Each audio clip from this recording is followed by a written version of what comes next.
I think it's important that we had the support of our community, the support of our elders.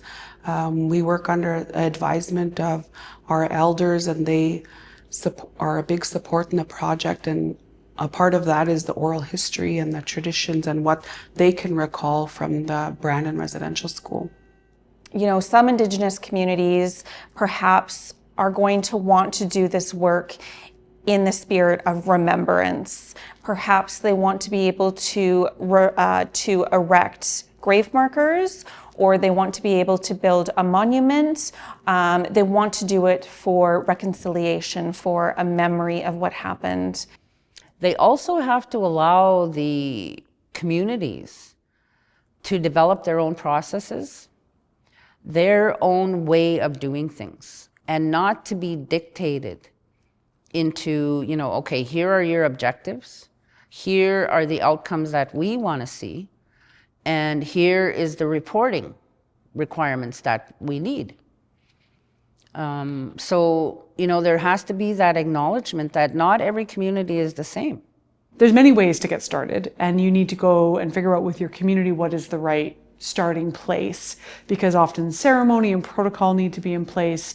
Wellness supports need to be in place because this is such a traumatic process for communities.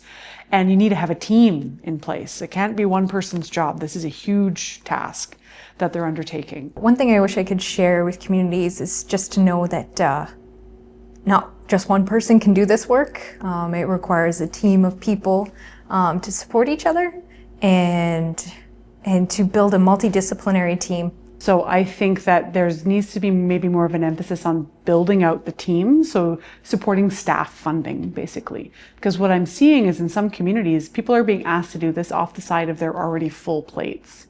This is not something you can do off the side of anything. You need a dedicated team of staff with training and the support needed to undertake all the various aspects of this. And for those of us, especially those of us who are Indigenous working in this space, I'm finding my relatives' graves. The graves of my little cousins that should have lived a full life and who died at 7.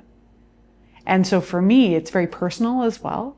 And so finding ways to make sure that I can care for myself and be cared for so that I can continue to do the work is really important. And being aware of the impacts that it has as well, not only individually, but, you know, families, how it has an impact on families, how it impacts the whole community.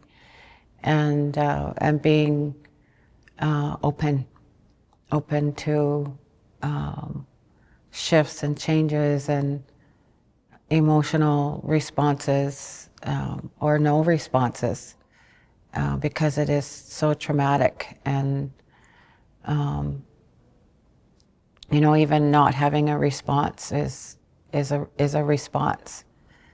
We need to ensure that, you know, ceremony and traditional protocol is part of that whole process, that journey right from step 1 all the way to step 100.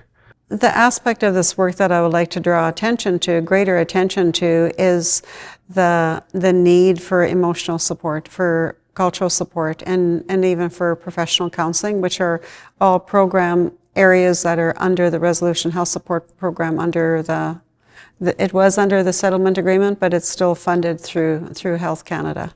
I recommend that they would go to a tribal council or call Indigenous Services Canada to see who the nearest Resolution Health Support workers are and where the cultural support workers are that are located as close as possible to their community.